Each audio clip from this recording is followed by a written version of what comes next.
What's going on, America? This is Kevin from Kevin's Corner, where I try to make sense out of nonsense. And we're about to go down that nonsense trail. Apparently, there is a new crisis in America that we all need to stop what we're doing and focus on. Yeah, this is a new one. And see, here's the problem with when you start running out of reasons to be mad. When you start realizing that, you know what, is life really that bad? And I don't have enough to complain about. So therefore, I'm going to start venturing off into areas where the average person doesn't even think about. They won't even apply what you're trying to complain about and define as racism, segregation, systemic racism, or whatever it is you're coming up with. Average person never even thought about that.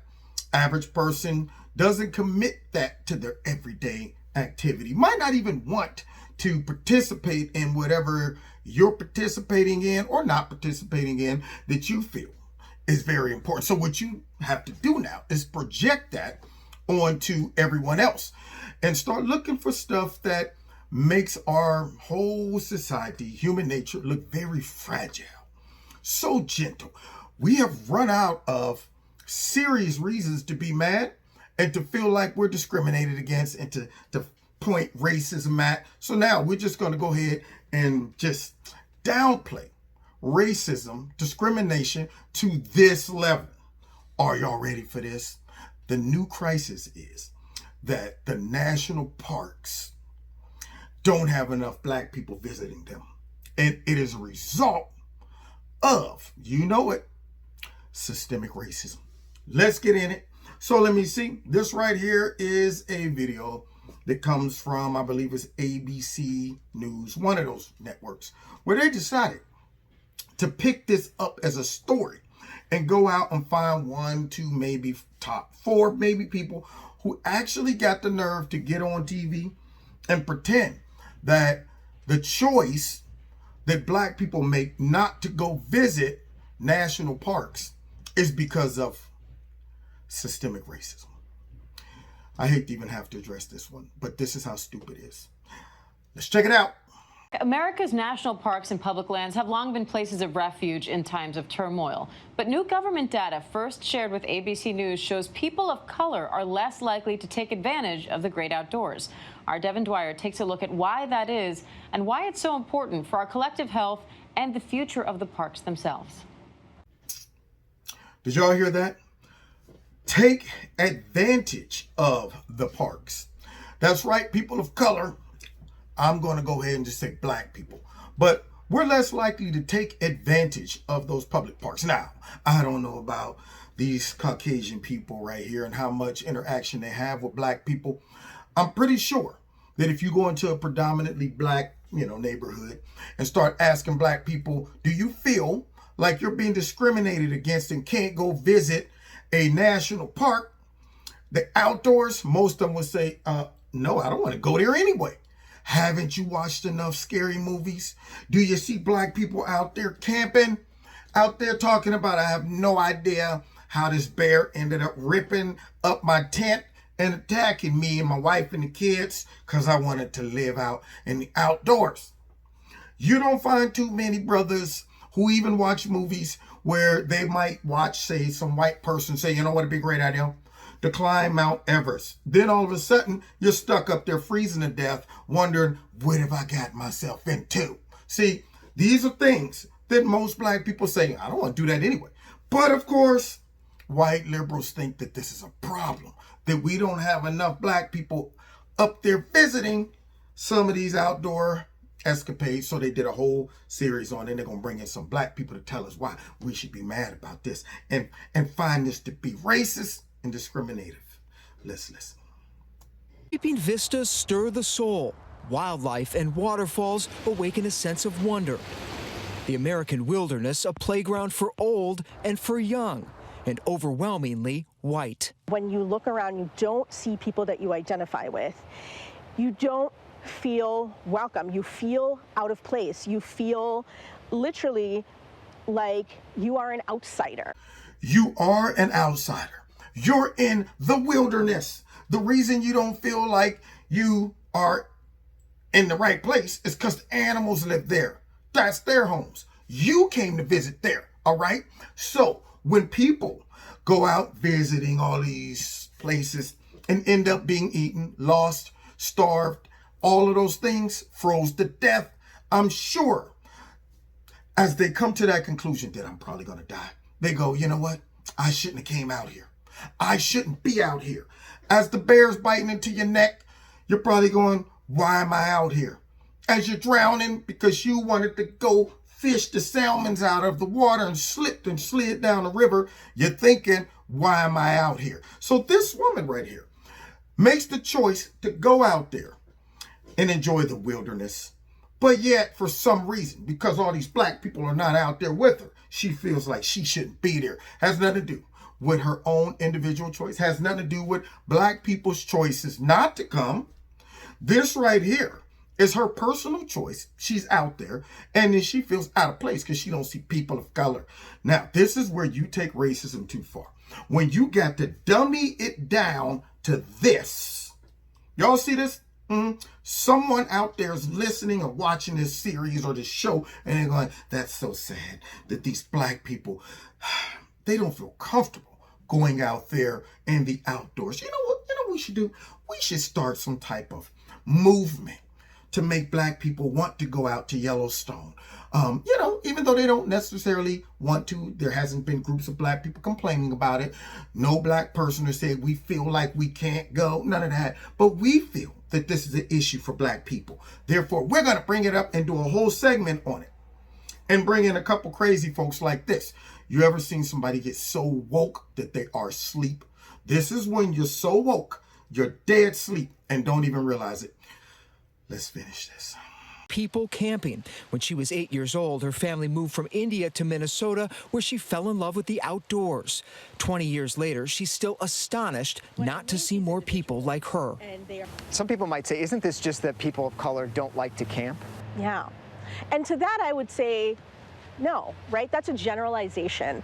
And No, it's a generalization, but it's not a generalization to think that black people can't get voter IDs so they can make it to the poll and show an ID. Not a generalization. No, it's not a generalization to think that black neighborhoods all want to completely dismantle the police, right? That's not a generalization. And I guess her assumption is that these black people that aren't there are not there by choice. They're not there because of racism. Because someone out there, some mysterious, invisible wall of oppression and racism is keeping them from saying, honey, instead of us going to Disney World, instead of us going to a picnic out with the family, go swimming, something like that, let's go to Yellowstone Park and camp out there for about 3 days. What? We can't? Why not? Oh, it's because we're black and systemic racism's keeping us from going? Darn it. Man, the longer humans on Earth, the dumber we get. Let's finish this. And just because something isn't happening or the presence of someone is missing does not mean they don't want to be there. No, that's what it means. What you just said is one of the most insanely idiotic things I have ever heard. At no point in your rambling, incoherent response were you even close to anything that could be considered a rational thought.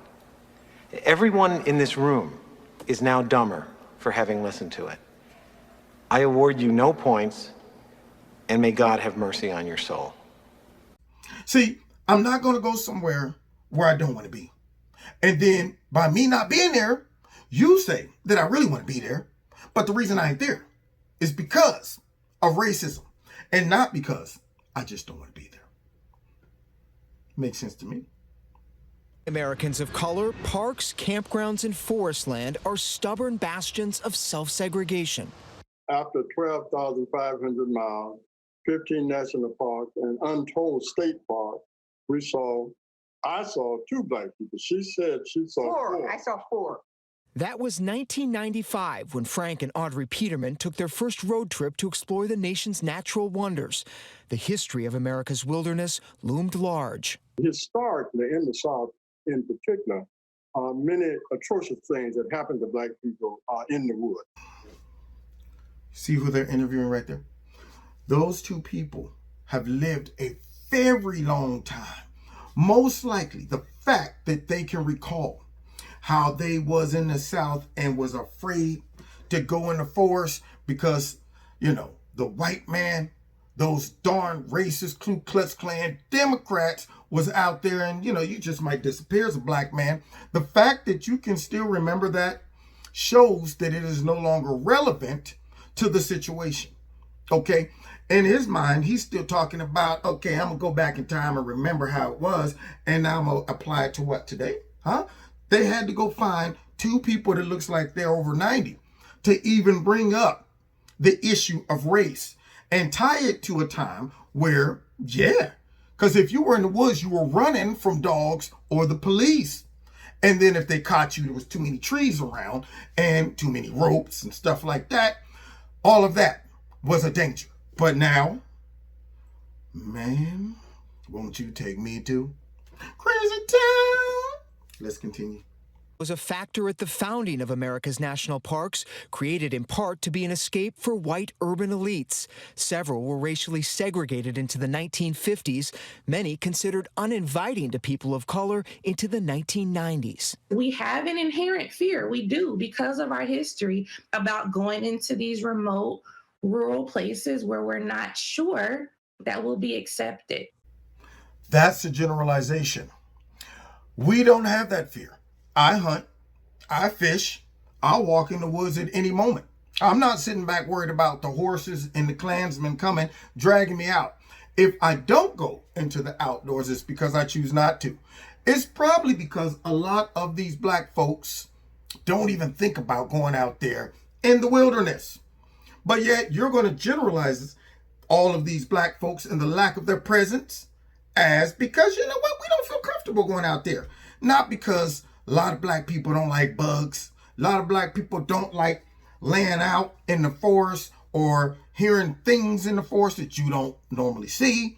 You know, maybe it's because a lot of black people don't know what they can eat or not eat. A lot of black people laugh at white people who get themselves in trouble when they're out there in the forest and something goes wrong. And all the black people in the movies are laughing and say, that's white people for you, man. They're always going out there trying to explore stuff. And maybe it could be because of that. But according to this 1 in a million black person, it's because we don't feel comfortable because of racism. Let's continue. Lauren Gay, the self-described outdoorsy diva, blogs about her experiences as a woman of color in the wilderness. So when you don't see it in marketing and advertising, for one, in the psyche, you don't necessarily think this is something that's for me. We have to be responsive to those needs. The National Park Service says the persistent whiteness of its 419 parks is an existential crisis. David Vela is the first Latino to lead the agency. Do you think the parks are affected by systemic racism? I'm gonna have to stop right there. People, did y'all hear what this person just said? An existential crisis. Let me read what that is. Existential crisis are moments when individuals question whether their lives have meaning, purpose, or value. It may be commonly, but not necessarily, tied to depression or inevitability, negative speculations on purpose in life. There it is. Not going out into the outdoors by choice. It's an existential crisis. Y'all get that? Yeah.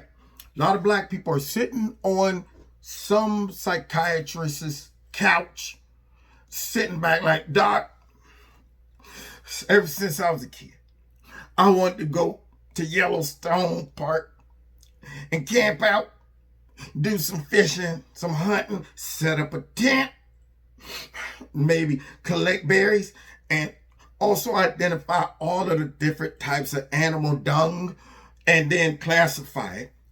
But because of all the systemic racism and my lack of self-will to just get up and go, I feel that I'm suffering through an existential crisis. What else can we find racism in? Huh? What else can we just dilute the seriousness of racism? Huh?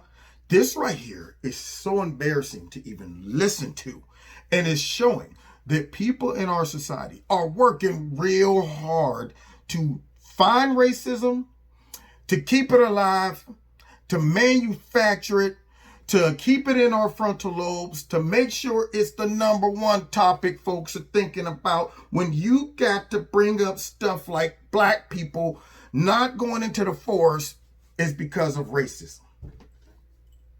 I'm done. I'm done on that one. Anyway, God bless you. Don't forget to hit like, share, subscribe, and the notification button. Find me every Wednesday live in Kevin's Corner on Facebook, YouTube, and my radio blog talk show. Check out Extreme Teas, my sponsor. You'll love their products. Click on the link below, put Kevin in the promo code. Get a 20% discount. Follow me on Facebook, Twitter, Instagram. Make sure you still subscribe. And your notifications are set to all. And then finally, if you want to donate to Kevin at Kevin's Corner, feel free. There's a link below the video. And we'll see y'all next time in Kevin's Corner. Take care.